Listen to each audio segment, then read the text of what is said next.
ओं गणानान्त्वा गणपतिगुं हवामहे कविं कवीनाम् उपमश्रवस्तमं ज्येष्ठराजं ब्रह्मणां ब्रह्मणस्पद आनशृण्वन्नोतभिः सेदसादनम् श्रीं ह्रीं श्रीं कमले कमलालये प्रसीद प्रसीदा श्रीं ह्रीं श्रीं ॐ महालक्ष्म्यै नमः। हिरण्यवर्णां हिरणीं सुवर्णरजतस्रजां चन्द्रां हिरण्मयीं लक्ष्मीं जातवेदो ममावह तां मावह जातवेदो लक्ष्मीमनपगामिनीं यस्यां हिरण्यं विन्दे जङ्गामश्वं पुरुषानहम् अश्व पूर्वामृधमध्यामस्तिनाथप्रबोधनीं श्रियं देवीमुपह्वये श्रीर्मा देवी जुहतां कांसोऽस्मदां हिरण्यप्राकारामार्द्रां ज्वलन्तीं तृप्तां तर्पयन्तीं पद्मे स्थितां पद्मवर्णान्तामिहोपह्वये श्रियं चन्द्रां प्रभासां यशसा ज्वलन्तीं श्रियं लोके देवजुष्टामुदारां तां पद्मनीमीं शरणमहं प्रपद्ये लक्ष्मीर्मे नश्यतां त्वामृणे आदित्यवर्णे तपसोऽधिजातो वनस्पतिस्तव वृक्षोऽध बिल्वः तस्य फलानि तपसानुदन्तु माजान्तराजाश्च बाह्या लक्ष्मीः उपैतुमान् देवसखः कीर्तिश्च मननासः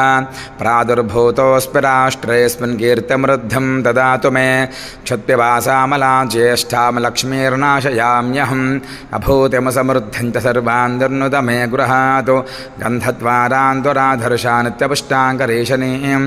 ईश्वरीकुं सर्वभूतानां तामिहोपह्वये श्रियं मनसः काममाकूतिं भाचः सत्यमशीमहि पशूनां रूपमुन्नस्य मयि श्रेश्रयतां यशः कर्दमेन प्रजाभूता मयि सम्भव कर्दमा श्रियं वासय मे कुले मातरं पद्ममालिनीम् आपस्रजन्तु स्निग्धानि च क्लीतवस मे गृहे निज देवीं मातरं श्रियं वासय मे कुले आर्द्रां पुष्करणीं पुष्टिं सुवर्णां हेममालिनीं सूर्यां हिरण्मयीं लक्ष्मीं जातवेदो ममावह आर्द्रां यः करणीं इष्टिं पिङ्गलां पद्ममालिनीं चन्द्रां हिरण्मयीं लक्ष्मीं जातवेदो ममावह तां मावह जातवेदो लक्ष्मीमनपगामिनीं यस्यां हिरण्यं प्रभूतं गावो दास्योऽश्वानो विन्देजं पुरुषानहं महादेव्ये च विद्महे विष्णुपत्न्यै च धीमहि तन्नो लक्ष्मीः प्रचोदयात्। श्रीं ह्रीं श्रीं कमले कमलालये प्रसीद प्रसीदा श्रीं ह्रीं श्रीं ॐ महालक्ष्म्यै नमः।